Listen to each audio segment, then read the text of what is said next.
İmam Gazali rahmatullah aleyhinin ошол ayyuhal valad dep özünün okuunu бүтүргөн шакиртине айткан насааттарын окуп атканбыз. Демек бул молдо балага болгон насаат да, бул жөн эле катардагы 5 убакыт намаз окуган таксырларга эмес.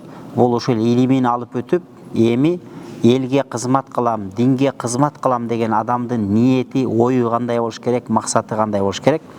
Ошол боюнча неметип туруп, бул жерде айтып атат, 4 нерседен этият болгон деди. 4 нерседен этият бол деген деди дагы. Кайга кетти.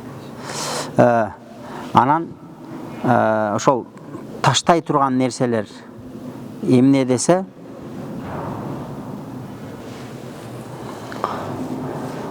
биринчиси ошол колдон келсе элге насаатчы болуп өтө оор дейт экен да. Насаатчы болуп өтө оор, анткени айтып коюу жеңил, бирок амал кылуу оор экен. Ошондуктан элге чыгып эле насаатчы боло калуу, биринчи өзүңдү тарбиялап жетишпестен туруп насаатчы боло калуу оор. Насаатчы болгондун кереги жок деп атат да. Колуңдан келсе тынч 5 убакыт намазыңды окуу дагы, тынч эле жүр. Өзүңдүн Кудайдын астындагы милдетиңди аткар дейт. Эми кокус айла жок ошол насаатчынын ордуна отуруп калып, мечитке имам болуп калып, же ушундай сабак өтүшкө атайын дайындалып калсаң, мойнуңа илинип калса милдет. Анда ушул нерселерден этият бол дейт. Биринчиси, сүйлөгөндө таза сөзүмдү кооздойм, адабиятташтырам деп отуруп, айта турган сөздүн маанисин бузуп алба дейт. Кооздоп сүйлөгөндү, жасап сүйлөгөндү, жасалмалуу болгондон этият бол дейт. Кандай болсоң ошондой бол деп өткөндө айтып өткөнбүз муну. Эми экинчиси, алла такуна хаммука фи вa'дика ан ян'ира ал-халqu fi majlisik wa yuzhiru al-wajd. Сенин элге чыгып, насаат кылып, элге шарият баяндарды айтканда, биздин тил менен айтканда, элге баянга чыкканда максатың ушундай болбош керек дейт да, элдин баарын ыйлатып, элдин баарын өзүңө тартып, элдин баары тимеле сени жабалактап туруу, ошол көкүрөктө ошондой максат болбош керек дейт. Бул адамды бузат экен да. Адамды дегенде эл байкуш, карапайым эл молдолорду сыйлап, молдого болгон, динге болгон, Куранга болгон сый-урматы болот. Алар жабалактап, ошол устаздан бир жакшы нерсеси жукса деген ниеттери болот экен. А бирок ошондой нерсени элден күтүп калып, эл мени келип, эл жаныма келип жабалактап, эл мени алаканына салып көтөрсө, мен ушундай бир эме болсом деп элден ошондой бир көңүл бөлүүнү күтүп калса, бул ошол устаз болгон молдо кишиге зыян болгондугун айтып атат да. Вашук сыяп, керек болсо жана антип кээде, жана антип кийимин тытып ыйлап, устазга жулкунуп, талпынып, устаздан бир нерсе алам деп, устазга жетем деп, ушундай нерселерди кылбаш керек дейт да. Ошондо эл ошондой кылсын деп ниетиңде болбосун дейт.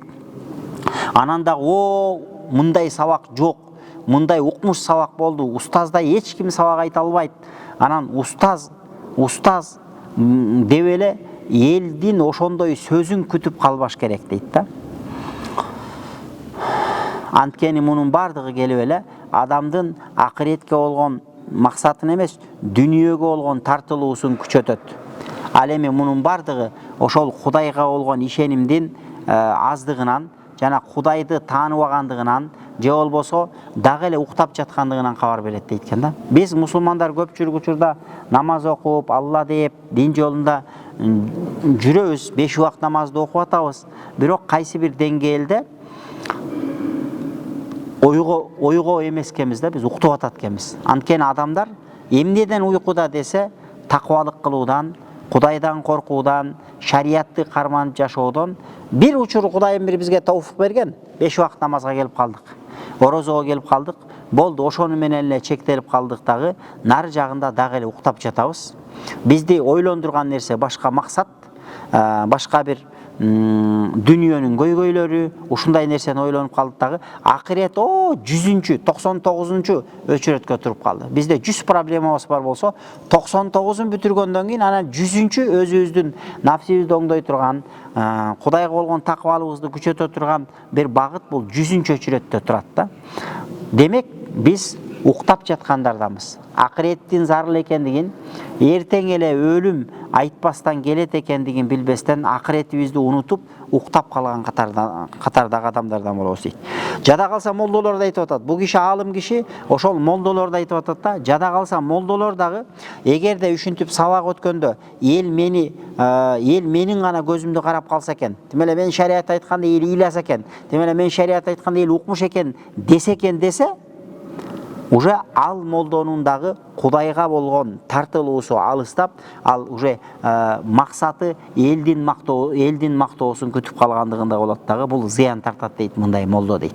Ошондуктан сен молдо болосуң, окууну бүттүң, эми ушул нерсеге этият бол деп Имам Газали рахматулла алейхи өзүнүн шакиртине устаз айтып атат.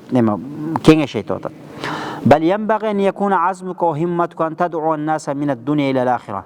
Сенин максатың адамдарды дүниеден акыретке беттендирүү болуш керек.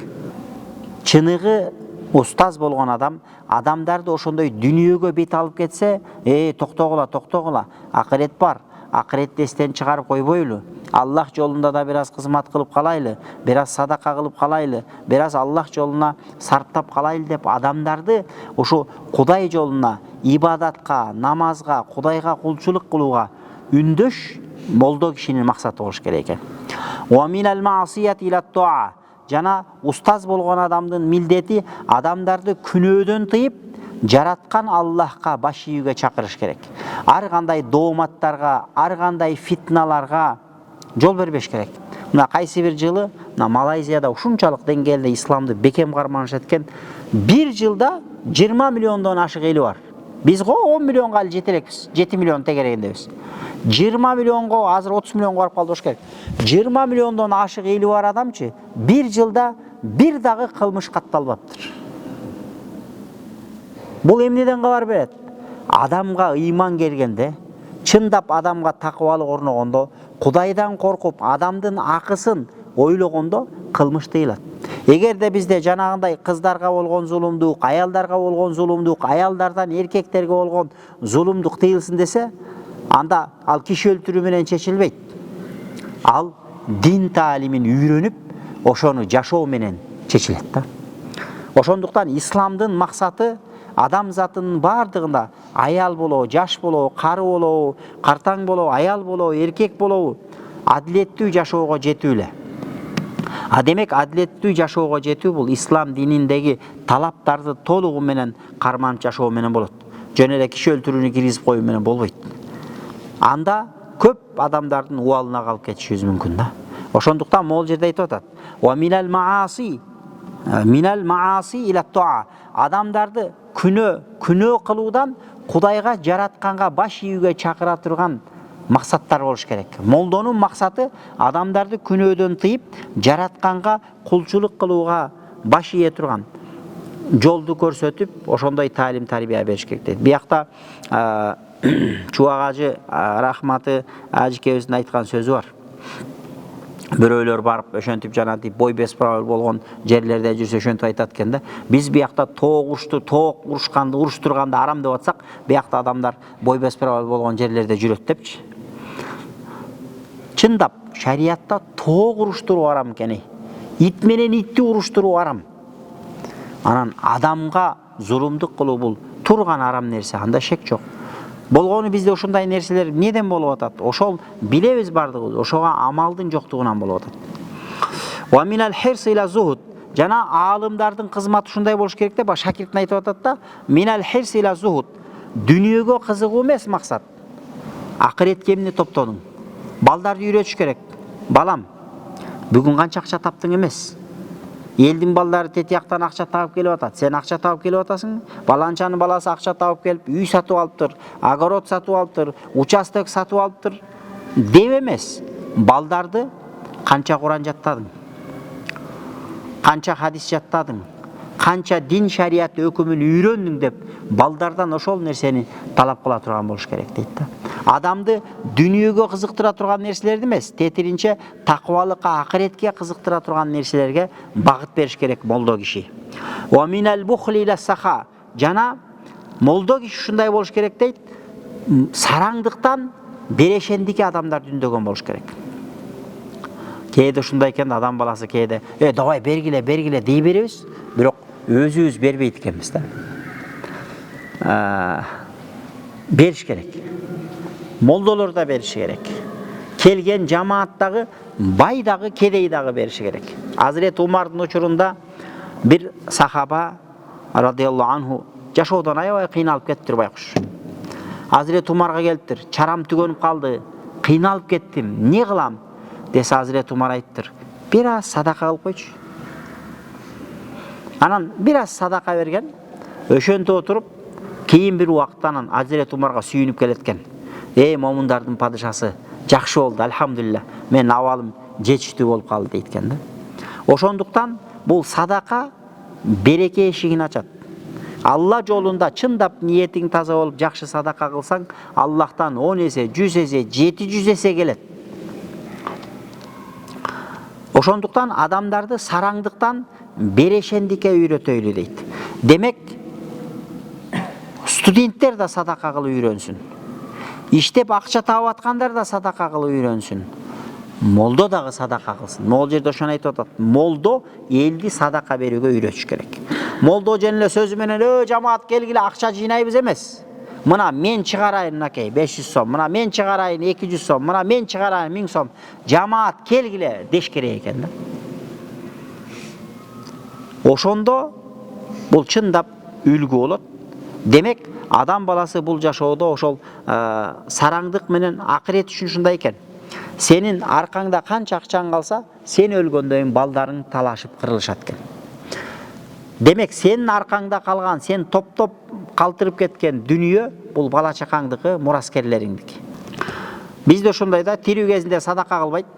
Анан өлгөндөн кийин кой соет, жылкы соет, анан атасынын атынан Куран окутат, миллиондорду сарптайт.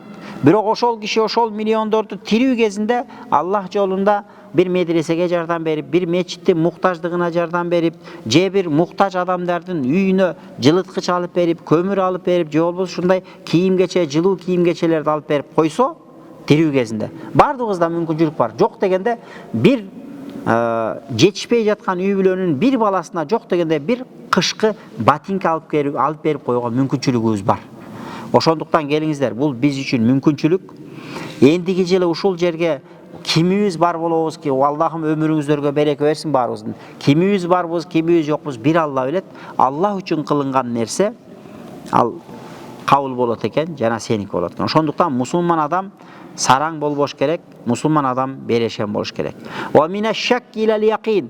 Жана адамдарды шектерүүдөн, молдо киши, аалым киши адамдарды ар кандай шек күмөндөн чыныгы ишенимге себеп болуп, чыныгы ишенимди үйрөтүп, якынга, чыныгы тобокелге, жараткан Аллах Таалага ишенүүгө алып келе турган адам болуш керек.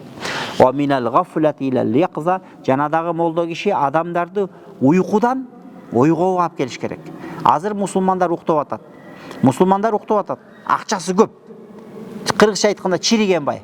Бирок 20 жылдан бери ажыгы барбайт. Ага 20 жыл мурун ажылык парз болгон. Чириген бай. Бир айылды эмес, бир облусту, бир районду бага турган бай.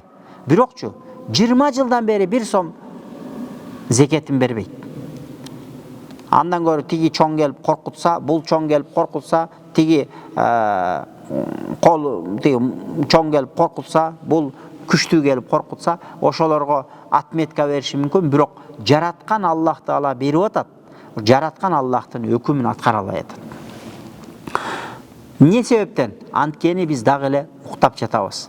Жараткан Аллахтын бар экендигин, акыйкаттын бар экендигин, өлгөндөн кийин кайра тирилүү бар экендигин дагы деле түшүнбөй уктап жатабыз. Ошондуктан молдо кишинин иши эмне болуш керек? Устаздын, аалымдын иши эмне болуш керек десе, адамды ошол уйкудан ойготуш керек. Адам ойгонуш керек. Качанга жер уктап жатабыз. Биз азыр чын-чынына келгенде уктап эле жаткан адамдарбыз. Айлык алабыз. Айлыгыбызды өзүбүздүн муктаждыгыбызга бүтүрөбүз, каалаганды жейбиз, каалаганды ичебиз, каалагандай басабыз, жүрөбүз, турабыз. Болду. Акыретти как будто өлбөй турган адамдай унутуп койдук. Акырет менен чатагыбыз жок, ишибиз да жок. Кабырды унутуп койдук. Кабырда тиги периште келип сураганда, кабырдагы сурака эмне кылган адам жооп берет? Алдаган адам жооп бере албайт. Намазын каза кылган адамдын абалы оор, бир тууганга жакшы мамиле кылбаган адамдын мамилеси оор, мусулманга аркасынан этин жеген адамдын мамилеси оор. Bunun бардыгы, бирок биз алардын бирөөсүн да ойлогон жокпуз. Күнүмдүк бир жашоодогу, утурумдук бир жашоодогу тапкан бир аз 5-10 тыйыныбызга алданып калдык. Ошого мактанып, шүгүр кылып жөн эле жүрүп атабыз. Ошон үчүн чыныгы алым киши адамдарды ошол гафлет уйкусунан ойготконго себепчи болсун дейт. Ва минал гурур иле тaqwa. Жана адамдарды гурур, менменсинип, мактанып калуудан чыныгы таквалыкка келишине себепчи болуш керек дейт. Аз кээде адамдар ушундай экен да, гурур деген маселе бар да. Гурур деген алданып калуу. Мындайча айтканда шайтан келет экен дагы, сени арак иштебейт, тамеки чектебейт, сен ансы деле тамеки чекпейсиң. Сен ансы деле арак ичпейсиң. Сен ансы деле зына кылбайсың. Сен ал жолдон түштүң, альхамдулилла, сен бул жолго түштүң. Бирок шайтан сени азгырат да, сен нормалисиң. Тети молдону кара, ал намазга келбейт, бирок сен бешимге келдиң. Деп бирөө неметет дагы, амалынан бир аз аксап аткан бирөө болсо ошого каратып туруп, анан сен эметип, анан сенде маягыңда мондай бир гордость пайда болот да, болду. Мен кыйынмын. Мен ушу жамааттын эмеси, жамааттын главный кишиси менмин. Мен бар ушу мечитте амал болуп атат. Ушу мечитте амал кылып аткан менмин деп, бул уже шайтан уже азгырып атат. Маселе анда эмес. Маселе ошол кылып аткан амалыбызды жараткан Аллах Таала кабыл кылабы, кылбайбы? Чыныгы устаз болгон адам адамдардын ушул нерселерден арылып, чыныгы таквалыкка жол алуусуна себепчи болуусу керек дейт. Ва тухаббибу илайхимул ахира. Жана адамдарга акырет жашоосун сүйдүрө ала турган адам болуш керек. Адамдарга акыретти сүйдүргөнгө, акырет үчүн аракет кылганга үндөш керек да. Жарышыш керек. Мисалы үчүн үй салыш үчүн, эл катары жашаш үчүн жан талашып чуркап атпайлыбы? Акырет үчүн да ошентип жан талашып аракет кылайлы. Ва тубаккиду алейхимуд дуния. Аларга колдон келишинче дүниөнүн зыянын айтып, дүниөгө берилип кеткенин зыянын айтып, аларга ошо Алланы таанытканга аракет кылыш керек. Ва туаллимахум илмал ибадати ва зухуд. Жана аларга ибадат илимин, жана таквалык илимин үйрөтүш керек. Демек ибадат дегенде фик илимдерин, таквалык илими дегенде тасаввуф илимдерин үйрөтүп, адамдарды таква болуусуна себепчи болуш керек. Устаз кишинин кызматы ошол. Устаз деген, алым деген ким десе, ушундай болуш керек дейт. Лианнал галиба фи тибаихим аззайган манхаж шара. Анткени көпчүлүк учурда адам затынын табиятында шарият жолунан оң солго кете берет дейт. Мындайда туугандар, мен ушул нерсени байкадым. Биз бидат менен күрөшөбүз. Биз шариятты карманып жашайбыз дейбиз дагы, көпчүлүк учурда бидаттычы карапайым мусулмандар кылат экен. Көчөдөгү мечитке келген эмес, жумабектер же айтбектерди тамашалап айтып коебуз, алар кылбайт экен. Алар байкуштарчы ушу шариятты бузбаганга аракет кылат экен. Дагы да болсо шариятты бузуп, бидат иштин баарын баштаган, ошол мечитке келип, мечитте күнүгө 5 убакыт намаз окуп аткандар бидат баштайт экен. Ошон үчүн ар бир кылган ишибизди жети өлчөп, анан байкап туруп сүйлөйлү. Сүйлөсөк дагы, кылсак дагы. Анткени бир бидат ишти баштап коюп туруп, шариятты булгап, өзүбүзгө өзүбүз убал кылып албайлы. Ошондуктан могул жерде айтып атат, анткени адам баласынын табияты ушундай экен, көпчүлүк учурда шариятты бурмалап жиберишет экен. Булар кимдер десе, булар көчөдөгү жумага келген, же айт намазга келген таксырлар эмес, 5 убакыт намазга келген таксырлар. Бөйрөктөн шыйрак чыгарып, айтпаганды айтып, эч бир молда айтпаганды, эч бир китепте айтпаган маселелерди чыгарып берет экен да. Бул уже динге жаңылык киргизүү. Ошондуктан бул коркутуу эмес. Бирок кыргыз айтат, жаман айтпай жакшы жок дейт. Жаманын айтып туруш керек. Шариятта да ошону айтат. Алла Тааланы айтат, Алла Таала араз эмес, Алла Таала жисим эмес, Алла Таала жауһар эмес деп айтабыз да. Алла Таала махлукка окшобойт депчи. Өзү негизи Алла Таала жисим эмес, араз эмес деп айтуунун өзү Алла Таалага келгенде бул адепсиздик дейт. Аллах Тааланы тигил эмес, бул эмес деп тиге же буга салыштырып, андай эмес деп ага окшобогондугун айтуу Алла Тааланы бул адепсиздик дейт.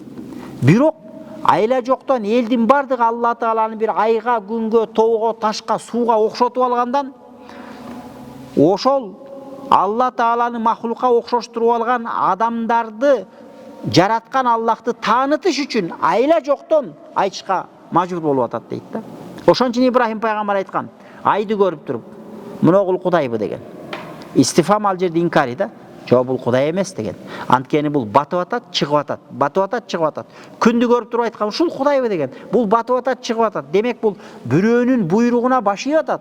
А бирөөнүн буйругуна баш ийип, чык десе чыгып, бат десе баткан ал Кудай эмес, ал махлук деген да. Ошондуктан мусулман адам баласы шариятта ошо фик илимин, ибадат илими дегенде фик илимин жакшы үйрөнүшүбүз керек.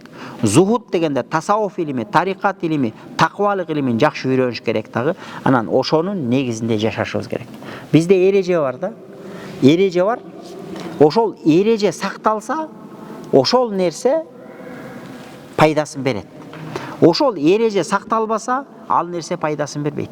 Тамак кылсаң, тамакка туз саласың. Тузду нормасынан аз салып койсоң, тузу кем болуп калат. Тузду нормасынан көп салып койсоң, анын туз ачуу болуп калат, жей албай каласың. Айна, самын, анын өзүнүн баягы кошо турган эмелери бар, кошумчалары бар.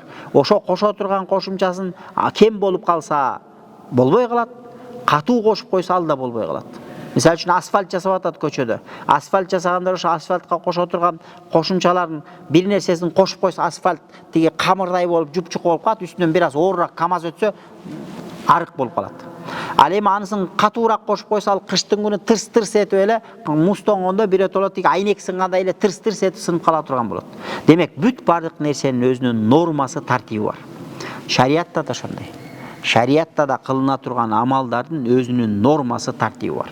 Мисалы, намаз окудуң, эки бутуң көтөрүлдү, эмне болот? Намазың бузулду. Намаз окудуң, өткөндө бирөөнү көрдүм. Намаз окуп атат, саждада турат, калпагы жерге тийип атат, бирок чекеси да, мурду да жерге тийген жок. Ал намаз эмес. Ал киши мага десе 20 жыл намаз окусун, чекеси менен мурду жерге тийиш парз. Эгерде ол калпагынын чети эле тийсе, мурду менен чекеси жерге тийбесе, намаз эмес.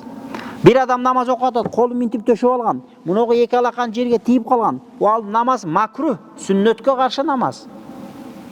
Демек намазың ептеп септеп парзыңан құтылдың, бирок мындай колуңду мындай жерге тийгизип окугандык үчүн сен сүннөткө каршы амал кылдың. Ошондуктан намаз окуш үчүн дагы, дарат алыш үчүн дагы, тиги орозо кармаш үчүн дагы ошол фик илимин, дин шарият илимин алып үйрөнүш керек дагы, ошонун негизинде кылыш керек. Анткени көпчүлүк учурда адамдын табияты шарияттан адашып кетет, шариятты бурмалап жиберет дейт. Ошондуктан анан шайтан ушундай адамдарды азгырат экен. Мечитте бир 10 киши бар, же 5 киши бар. Мечитте байкуштар амал кылат, бирок өзүнчө эле шарияттын байрагын көтөрүп алган, как будто динди тирилтип аткан ошолор. Бирок чындап алардын кылып аткан иши менен таанышып келсең, бир экөө жакшы болсо, бир экөө уже өзүнчө эле бөйрөктөн шыйрак чыгарып, эч бир молда айтпаган, эч бир шарият китептерде келбеген нерселерди элге айтып жиберген учурлар биздечи ондоо эмес, жүздөп табылат. Демек, бул деген сөздүн мааниси бидатты карапайым эл баштайт экен. А ошол бидат менен ким күрөшөт десе, бидат менен илими жок адам күрөшө албайт. Колунда чалгысы жок адам чөп чөп албайт.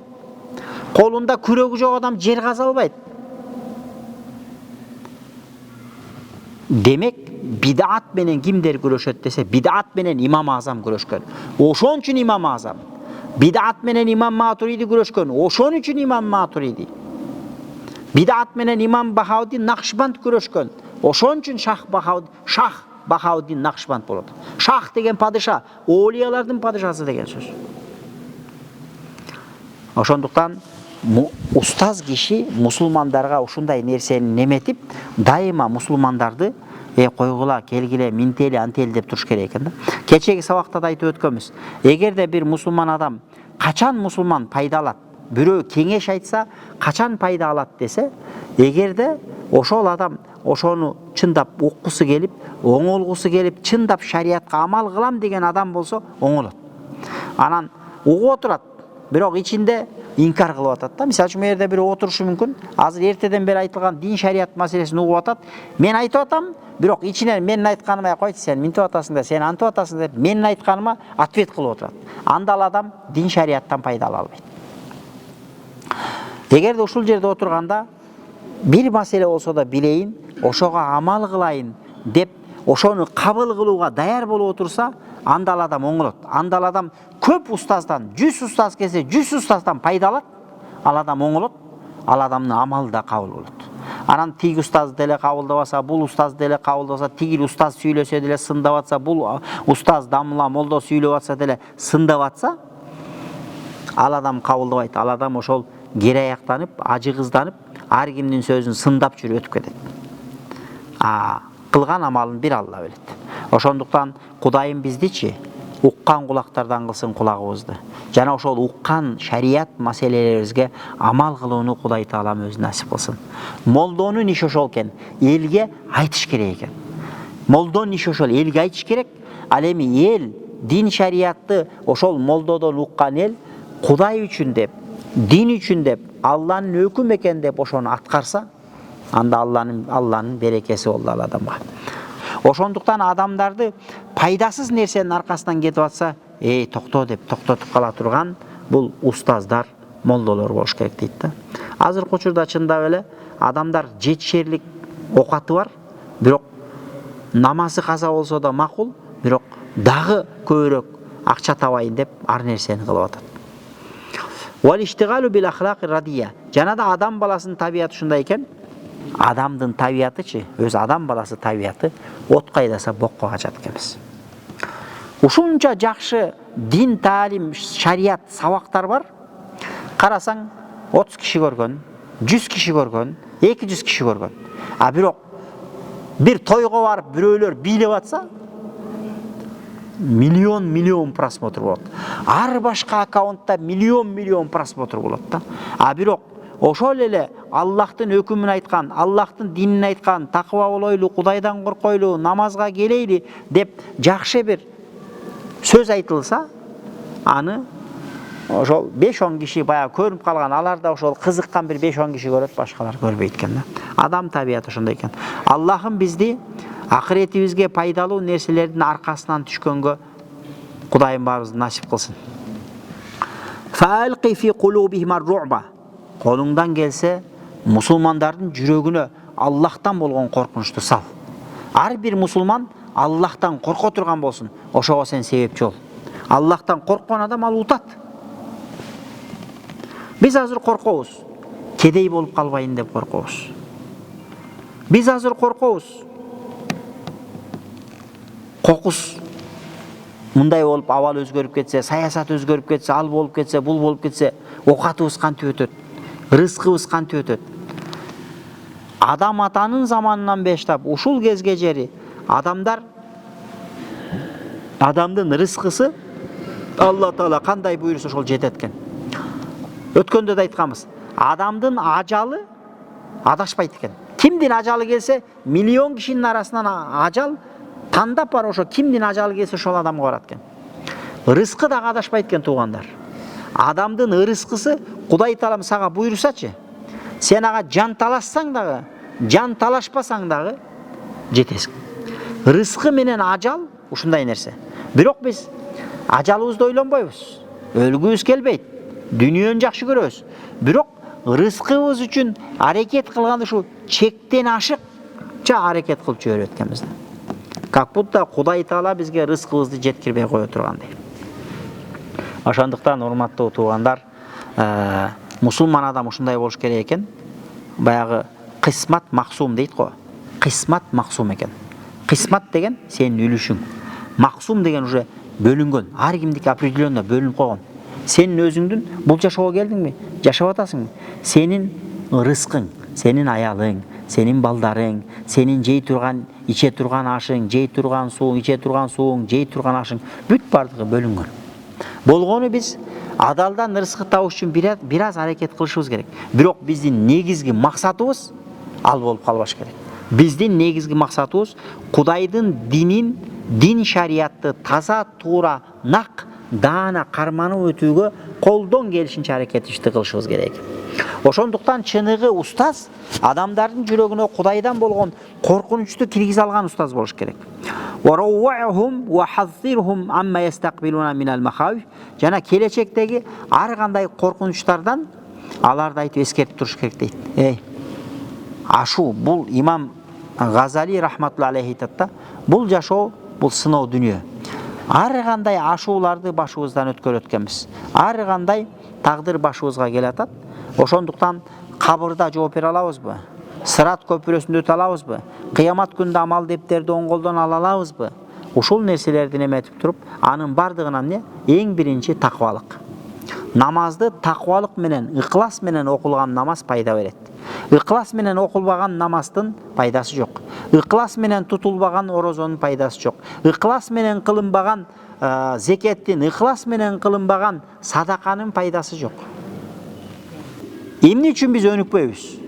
Мейли өкмөт тарабында болобу, мейли кайсы сферада болбосун, өнүкпөйбүз. Эмне үчүн? Анткени биз чындап ыклас менен ошол нерсени алдыга жылдырайлы, алдыга өсөйлү, өркүндөйлү деген максатта эмес. Биз галочка үчүн кылабыз да. Эптеп кутулуш үчүн. Ошон үчүн бардык бул динде да ошондой. Динде дагы жөн эле эптеп намаз окуу аты болбош керек. Намаз момдой болуш керек. Өтө жогорку деңгээлде болуш керек. Эптеп септеп калдыраган, солдураган, түртүп койсо кулап кала турган намаздын кереги жок. Намаз зыңкыйган намаз болуш керек. Намаз 1000 жыл ордунан козголбой, любой шамалга туруштук бере турган намаз окуй алсак, анда биздин намазыбыз иншалла кабыл. Анан намаз окудуң, сен салам бере электе намазың оң коюп, оң кочатып кулап кала турган болчу болсо, андай намазды 5 убакыт намазда дуа кылып атпайлыбы? Вала тадриб биха вужухана. Ey Allah'ım, ушул окуган намазыбызды жүзүбүзгө чаба көрбө дейбиз. Анткени Аллах үчүн ыклас менен окулбаган, жөн эле тоок чокугандай чокуу окулган намаз кыяматта тытылган кийимдин сымал болот экен да, тытылган кийим сымал болуп туруп бетке чабылат экен да. Ал намаз кабыл эмес. Ошондуктан туугандар, сооп амал кылганга сүйүнбөйлү. Ошонун аркасынан кабыл болду, болбоду, ошого аракет кылайлы. Лаалла сифати батинихим татагайяр. Мүмкүн дейт, адамдарга ушул нерселерди айтып үйрөткүлө. Мүмкүн алардын ички дүнүйөсү өзгөрөр. Адамдын ички дүнүйөсүндө революция болуш керек. Бирок биздин ички дүнүйөбүздө дагы биз бир революция кылышыбыз керек да. Бир төңкөрүш кылып, нафси деген бир кургурду, бизде кыргызда айтат го, нафси кургур дейт го. Өзү биздин душман, шайтан бар экен. Бирок шайтандан да күчтүү душман бул нафси экен. Шайтан сырттан бизге атака коюп, бизге азгырууна аракет кылса, нафсибиз өзүбүздө турат экен дагы, ошол нафси бизди азгырат экен. Пайгамбар саллаллаху алейхи вассалам хадисте айтат: ар бир адамдын каринуху минал джин ва каринуху мин малайка, периштеден болгон карини бар, жинден болгон карини бар. Демек адамдын бир жагында жакшылыкка үндөп турган бир нерсеси болот экен, бир жагында жамандыкка, кээде ушундай го, өзүң менен отуруп алып, нафсиңе койсо кыла бергиң келет, акылыңа салсаң кой болбойт дейт, токтот дейт, шариатка туура келбейт дейт. Демек, өзүң менен өзүң кээде салгылашасың. Ошон үчүн пайгамбар айткан, ар бир адамдын периштеден болгон карини жана жинден болгон карини бар дейт. Каринуху минал джин ва карину минал малайка. Бирок пайгамбар айткан, илля анналлаха аанани фа аслама деген. Же болсо фа асламу деп айтышат. Демек бунун мааниси, бирок Алла таала мага жардам берген дагы, баягы менде дагы ошондой азгыра турган нерсе бар, бирок ал мусулман болгон, мени азгыра албайт деген. Кээ-бир алдымдар айтат, фа асламу дейт. Жок, Алла таала мени андан сактап койгон, ал менде дагы азгыра турган нерсе бар, бирок Алла таала ал мага зыян жеткире албай турган кылып койгон деген. Демек, ар бир адамда жакшылыкка буйруган периштеси болот, жамандыкка азгырып турган шайтаны да, жини да болот. Ошондуктан адам баласы ошол нерсени жеңиш керек. Пайгамбар саллаллаху алейхи вассалам хадисте айтат: "Инна а'да a'daika nafsuka allati bayna jambayka." Сенин эң негизги айыгышкан душманың нафсука allati bayna jambayka. Но эки көкүрөгүңдүн дал ортосундагы сенин нафсиң дейт. Нафси деген махлук бар экен. Биз инсан денеден куралганбыз. Биз инсан рухтан куралганбыз. Биз инсан нафстен куралганбыз. Биз ушундай көп нерседен куралганбыз да. Бизде денеде рух бар, нафс бар, денеде тиги денебиз бар. Ушул нерселер биригип келип анан биз инсан. Демек нафс деген бул махлук. Хадистерде келгендей Аллах Таала нафсини жаратты дагы 100 жыл тозокко салды. Тозокту ысытты. Тозокту ысытты дагы анан кийин жанантып айтат го, сен кимсиң, мен киммин десе, сен сенсиң, мен менмин дейт го нафси. Анан тозокту 100 жыл ысытат экен. 100 жыл ысыганда тозоктун ичи кып-кызыл чок болуптур. Кайра дагы 100 жыл ысытып туруп, тозоктун ичи кап-кара түтүн болуп калыптыр. Дагы 100 жыл ысытканда тозоктун ичи 300 жыл ысыгандайын аппак болуп ушундай бир чыдагыс нерсе болуп калыптыр да. Анан нафсини салып туруп анан чыгарганда сен кимсиң дегенде, сен жараткан Алласың, мен бир сенин бир кулуңмун, нафсимин дегенде. Ушунчалык деңгээлде адамдын нафсиси ушундай экен. Кудайга нафси келип, сен сенсиң, мен менмин деген нафси ар бирибиздин көкүрөгүбүзгө биз неметип жүрөт. Ошон үчүн ошол нафси оңолмоюн биз оңоло албайт экенбиз да. Ошон үчүн жанагы Куранда аят бар го. Афараайта ман иттахаза илахаху хаваху дейт. Карабайсыңбы бир адамды? Ал өзүнүн нафсисин Кудай кылып алган дейт. Кээде ушундай экен да, биз намаз окуйбуз, Кудайдын кулубуз дейбиз сыртыбызда. А бирок шариаттын айтканын аткарабызбы? Же нафсининби десе, нафсинин айтканын аткарабыз. Кээде шариаттын айтканы кылба деп атса, нафсин кыл деп атса кыласың. Шариаттын айтканы турса, шариаттын айтканын арткы өчүрөттөргө жылдар арасында нафсиңдикин катар менен тизип алгансың. Мисалы үчүн мен дагы 100 планым бар. 100 планымдын бирөөсү жакшы бир соопчулук амал кылуу. Бирок ал акыркы кезекте турат. 99 планым бар, ал пландарды нафсим түзгөн. Ошондой. Ошондуктан адамдарга ушундай себепчи бол, адамдардын ички дүнүйөсүндө төңкөрүш жасай ала турган бол.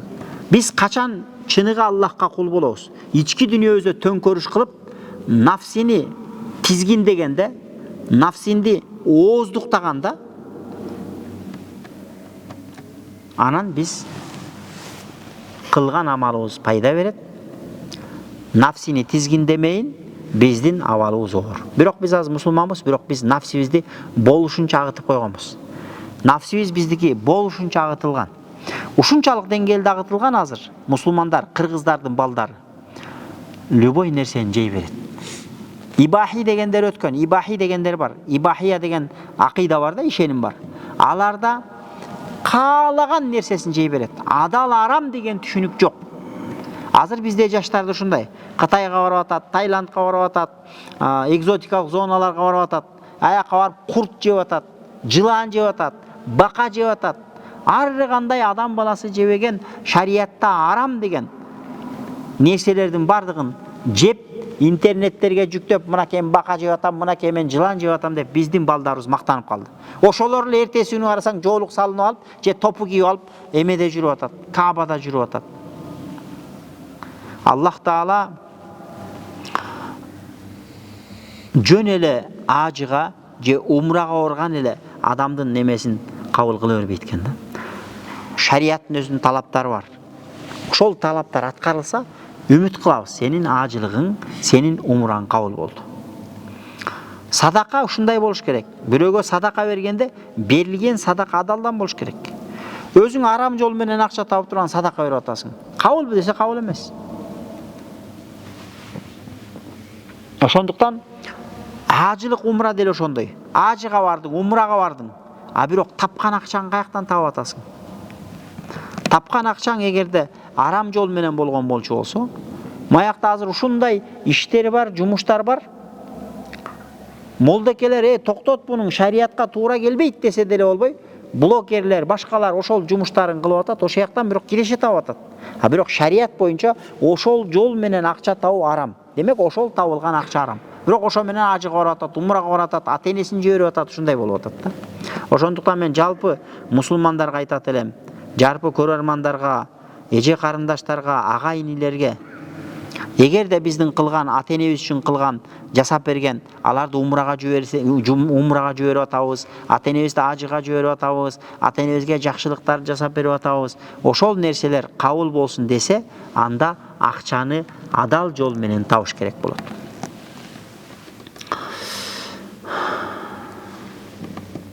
ومعاملة ظاهرهم تتبدل ويظهرون الحرص والرغبة في الطاعة والرجوع عن المعصية. Мүмкүн сен үшүнтүп устаз катары элге ушул нерсени түшүндүрсөң, алар Кудайга кулчулук кылууга кызыгып, күнөөдөн баш тартып калса, Кудайдын бергени дейт да. Ошон үчүн пайгамбар саллаллаху алейхи вассалам айтат го: "Лиян яхдия бика раджулан вахидан Hazret Ali'ге. Хайрун мин хумурун наам" дейт го. Сен себептүү Аллах Таала бир адамды туура жолго салып койсо, сен себеп болуп, бир адамды Аллах Таала туура жолго салып койсо, ал кызыл төөдөн да артык деген да. Демек, бир адамдын туура жолго келишине себепчи болуп калуу, бул бир эч бир баасы жок нерсе экен да. Кудай Таалам Аллахым бардыгыбызды ошондойлордон кылсын, кылган амалдарыбызды кабыл кылсын, арам жолдон оолак кылсын. Азыр балдар ушундай болуп калды. Келип намаз окуп алып чыгып тамек чеге берет экен. Келип намаз окуп алып чыгып алып наша чеге берет экен. Келип тамагы тиги намаз окуп алып чыгып алып туруп арам иштерди кыла берет экен. Келип намаз окуп аткан. Намаз окугандын бардыгы эле таква болуп кеткен жери жок. Ушундай бир эме, мусулманчылык андай эмес. Мусулманчылык Алла Таала бизден Хасан Басри болуш керек, Хасан Басри рахматулла алейхи бир күн келе атат экен. Анан Ибрахим Ханбел экөөнүн бирөө, чоң олиялар. Анан келе атса, арыктын боюнда бирөө мас болуп, кайф болуп тура албай, өзүн өзү булгап алган жатат экен да. Маста, өзүн өзү булгап койгон. Арыкта жатат экен чалкалап. Турайын десе тура албайт, кайф өзүн өзү булгап койгон. Анан баягы адамды көрүп, бир аз мындай жиркенет экен да, бул кебетесин карачы, эмне болгон? Десе, молдеке дейт экен кыргызча айтканда. Мен го турган турпатым ушул. Менин сыртымда ушундай боксак, ичимде ушундай. Болгонум ушул. Сен сыртың ушунчалык көркөм, селдең бир укмуш, чапаның бир укмуш. Ички дүниеңде ошондойбу дегенде бая шейхтин эси болуп чыгылган экен да. Ошондуктан шарият биздин жөн эле сыртыбыздагы кылган амалыбызга карабайт. Ичибизди оңдойлу, аракет кылайлы туугандар. Биз да аракет кылып атабыз. Өлгөнчө аракет кылышыбыз керек. Бул жашоо сыноо дүнүйө. Мындай да. Бүгүн оңолосуң. Кайра 15 күндөн эле тетип тонуң кийесиң да. Кайра оңолосуң. Бирок биз тооба кылгандан кайтпашыбыз керек. Күнүгө тооба кылышыбыз керек. Күнүгө шам намаздайын 6 рекет тооба намазы бар. Солатул ауабин деп коет. Шам намаздан кийин 6 рекет атайын шариатта тооба намазы бар. Ауабин дегенде тооба кылган адам, бул тооба бир жолу тооба кылган адамды тооба кылуучу дейбиз. Ауабин дегенде көп кайра тооба кылгандарды ауаб дейт. Аллах Таала Куранда Ибрахим пайгамбарды иннаху ауаб деп сыпаттаган. Анткени ал кайра Кудайга тооба кылган. 5 убакыт намаз биз үчүн тооба болуш керек. Ошон үчүн багымдатты окудуңбу? Бешимге келгенде багымдат менен бешимдин аралыгындагы кетирген ката кемчиликтеринди Кудайым өзүң кечир деп тооба кылыш керек. Ошон үчүн шам намазын окуганда күн жыйынтыкталат. Шам болдубу? Болду жо, бүгүн кечеөнкү күнүбүз бүттү, бүгүнкү күн жаңы күн башталды. Ошол жерде тооба намазын окуйбуз. 6 рекет, 2 рекеттен 6 рекет авабин намазын окуп, Аллахым, ушу өткөн күнүм өтүп кетти. Мына жаңы күнүм башталды. Кетирген күнөөлөрүмдү өзүң кечир. Эми бул күндө мага жакшы ийгиликтүү күн кыл, күнөөдөн алыс болгон, таквалыкка жакындаган, сооптуу амалдарды аткарган, тауфик берген бир күндөрдөн кыл деп туруп Кудайдан дуа кылабыз. Ошон үчүн биздин эски дамлаларыбыз, устаздарыбыз авабин намазын калтырбайт эле. Мен ушу айылда окуп жүргөндө да, шаарга келип окуп жүргөндө да биз устаздардан дайыма көрөт элек. Алар бизди эч качан оку дебейт эле. Алар бизди эч качан сакал кой деген, мисалы үчүн менин устаздарым бир да жолу сакал кой деген эмес. Бирок алар жашоо менен өзү көрсөткөн. Алар авабин намазын оку деген эмес. Бирок алар авабин намазын мен билем, ал кишилер эч качан калтырбайт эле. Көрсө, азыр түшүнүп отурабыз да, көрсө алар ошол авабин намазын окуйт экен. Кээ бирлер Тухфай Расул деп коет, негизи китептерде авабин намазы деп келген. Мына ошондой болуш керек дейт. Ва хада тарикул ваъзи ван насиха. Ва куллу ваъзин ла якун хакада. Fa huwa wabalun ala man qala wa sami'a. Эгерде кимде ким элге насаат айтканда ушул сыңары болбостон тетиринче болсо, анда мындай уаз ага зыян эле болот дейт. Балкыйла инна гулна шайтан. Тетиринче ошол устаздык даражага жетпестен туруп эле өзүн устаз көрсөтүп алуу бул бир кишенделген адам сыяктуу, жана бул шайтандын колуна түшкөн бир мишен сыяктуу дейт. Шайтан дейт. Бул адам шайтан дейт. Гул шайтан дегенде жана бизде эмне деп коет? Албарсты. Бөкөчө, бөө бар го. Ошону гул деп айтат. Мындайча айтканда шайтан да. Эгерде кимде кайсы бир устазда үстүндөгү айтылган сыпаттар болбостон, элге чыгып эле көрүнгөн нерсени сүйлөй салып, ачко иштей турган болчу болсо, анда ал шайтан. Анда ал адамдын айткан шариятын укпаш керек дейт. Азыр бизде ушундай таксырлар бар.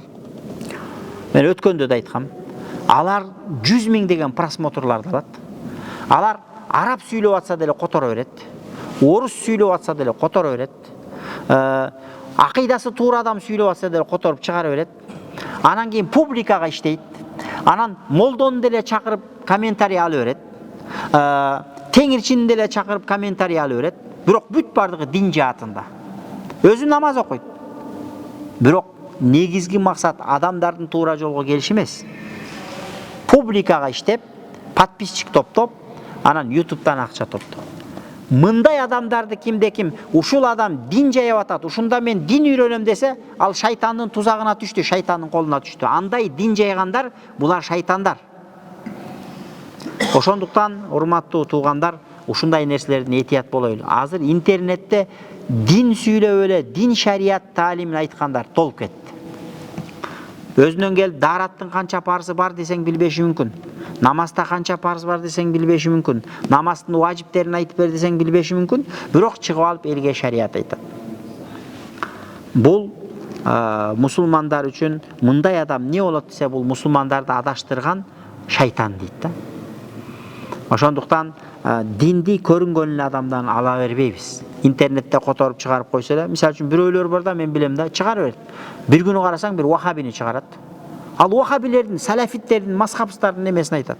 Bir günü карасаң дагы bir теңирчинин эле сөзүн чыгарып кое берет. Bir günü карасаң bir кафирдин сөзүн чыгарып коет. Бирок дин жаатында да аны динди түшүнбөгөн адам анычы ойлойт, булар сонун адамдар экен, ушуларды угал деп, ошолордун динге каршы тетир айткан сөздөрүн биз ушундай абалга келип калдык. Гитаристтер бизге интернетке чыгып шарият айта турган болуп калды. Бул адашуу болот. Ошондуктан Кудайым өзү бизди ушундай сактасын. Ошондуктан ушундай адамдардын айткан шариятын угуп, ошолордун аркасынан ээрчип кетүү, мындай адамдар шайтан, мындай адамдарды ээрчигендер шайтанды ээрчигендер деп атат. Мындай адамдар адамдардын бардыгын туура жолдон адаштырып, этеги барып жардан ыргытып берет. Фаяжибу алейхим ан яфирру минху. Мындай адамдардан, мындай уазчылардан минтип эл астына чыгып элге шарият айткандардан качкыла дейт. Анткени булар элди адаштырып атат. Лианнама юфсиду хадал qail min dinihim. La yastati'u bimithli shaytan. Анткени бул динди бузгандай керек болсо, шайтан да динди буза албайт дейт. Мындай экен да. Мусулмандар үчүн эң коркунучтуу нерсе, мисалы үчүн капырлар эмес экен. Капырлар эгерде динге каршы бир сөздү айтса, алымдар туш-туштан чыгат да шарт-шарт тосуп коет, болду. Алымдарга эң коркунучтуу нерсе, мен мусулманмын деп алып туруп, бирок исламды ичинен талкалаган бул опасно экен да. Анткени элдер аны мусулман деп ойлойт экен. Элди адаштырып атат. Мындай адамдар шайтан, мындай адамдан этият болгула деп атат да. Жана бул адамдар азгыргандай, шайтан дагы адамды азгыра албайт дейт. Мындай адамдарды кимде ким көрүп калса, колу жетсе, кудурети жетсе, мындай адамдарды минбардан сүрүп алып чыгарып салыш керек дейт. Мындай адамдар минбарга чыгып, эл астына чыгып, Курандан, динден, шарияттан сүйлөшкө акысы жок. Ошондой, ошондуктан эгерде чындап устаздык кылам десең, анда максатың элдерге шариятты туура жеткизем, ушул ортомчу болом деген жакшы максат болуш керек. Бирок элге динди жеткизем деген менен динди билген адам болуш керек. Misal üчүн кээде бирөөнүн ниети жакшы, бирок ниети жакшы болгону менен ал ошол сферада өзүнүн сферасында билими болбосо, ал адаштырат. Misal üчүн бирөө келди, бир строитель келди. Мен курам деди. Мен ниетим, мен сага жардам берем деп атат. Бир досуң келди сага, стройка кылып атасың. Жардам берем деп атат. Бирок билбейт. Сен ага ишенип туруп тапшырдың, бүт материалды алып келип бердиң. Ага жана ал курган үй эртең кышында суу тамат. Ал курган үй 2 жылдан кийин курап түшүп калышы мүмкүн. Анткени ал уста эмес, аны билбейт. Дин да ошондой. Эгерде динге бирөө жакшылык кылам, дин жөнүндө шарият айтам дей турган болсо, ошол динди билген, устаздардан атайын ижаз алган адамдардан сабак албаса, интернеттен көрүнгөн адамдан сабак ала бербеңиздер. Аллахым баарыбызга хидаят берсин.